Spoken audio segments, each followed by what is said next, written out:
magandang araw sa inyong lahat at naisip ko na tanggalin itong aking Pokyenti para maayos ko yung harapan ng aking kubo. Kaya lang sobrang nanginaya ako kasi 3 taon ko na itong alaga. Napakahirap maging ganito yung isang Pokyenti at napakatagal. 3 years na ito. Di ngayon napagtanto ko na talagang hindi talaga maganda dito sa harap ng kubo ko dahil hindi ko maayos yung diyan sa gilid. So katulad nito dapat ganito yung nakikita dito kaya lang may harang. Pero kung bago lang po kayo sa aking YouTube channel, huwag niyo pong kalimutan mag-subscribe at pinutin po yung notification bell para updated po kayo sa aking mga activities, sa aking mga ginagawa dito, siyempre sa bago kong videos. Ayun ka from this. So yun nga po, tatanggalin ko itong Pokyenti dito sa aking harapan ng kubo. So try ko na i-save siya. Bago ko siya alisin, siyempre tatanggalin ko yung mga ugat dun sa, tatanggalin ko muna yung ibabaw para just in case na matanggal ko ng maayos sa ilalim, ita-try ko na replant. Baka sakaling mabuhay. So ayan, so gugupitin ko siya.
So ayan kapromdi, nabunot ko na siya. Kaya lang hindi ko sigurado na mabubuhay pa siya kasi syempre yung mga ugat na putol. Although hindi siya maugat, parang konti lang naman yung ugat. Kaya lang syempre, yung mga galamay niya na maliliit, yung mga ganito, yun yung nag-absorb ng water sa sa soil. Kaya hindi ko sigurado na mabubuhay ito. Pero itatry ko pa rin na i-replant siya. Then, dapat nga siguro bawasan ko pa yung mga dahon nito para lalong magkaroon ulit siya ng chance na mabuhay.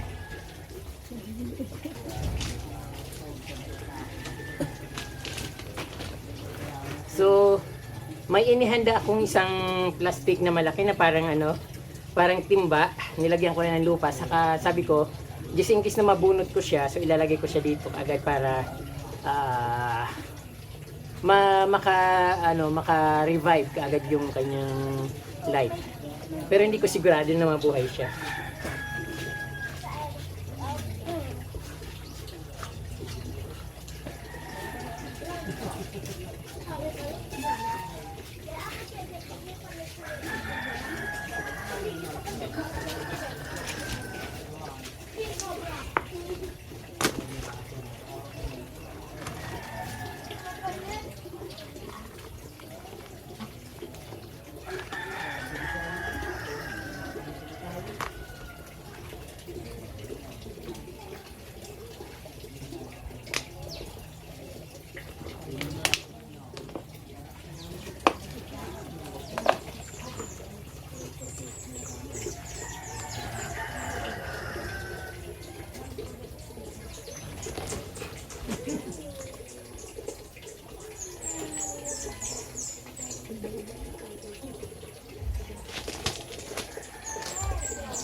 po mga kapromdi, natapos ko na yung project ko dito. So natanggal ko na yung malaking fokyente dito sa aking harapan. So syempre kapromdi na miss ko siya kasi ang tagal-tagal kong inalagaan yan. At syempre maganda na siya pero niripat ko rin siya, sana mabuhay siya at muling mag-bloom yung dahon niya kasi nasa malaki siyang paso.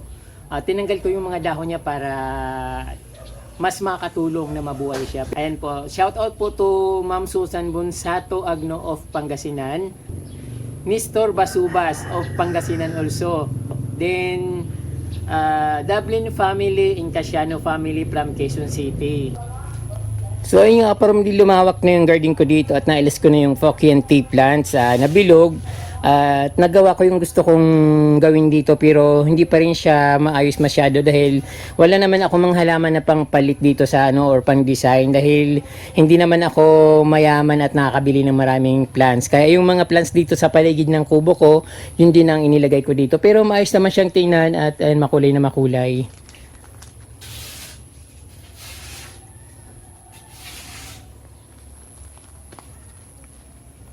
Ayun, super blooming sila. Siyempre, maaliwalas yung dating dito. Pag nagbubukas na akong bintana, okay na siya. Ayan o. Magandang tingnan pag nakabukas yung bintana. Tapos, nasa loob ako. Pag tumitingin ako dito sa labas, very cozy. At ang saya tingnan. Ayan, yung loob ng kubo ko, hindi pa rin nagbabago. Ayun.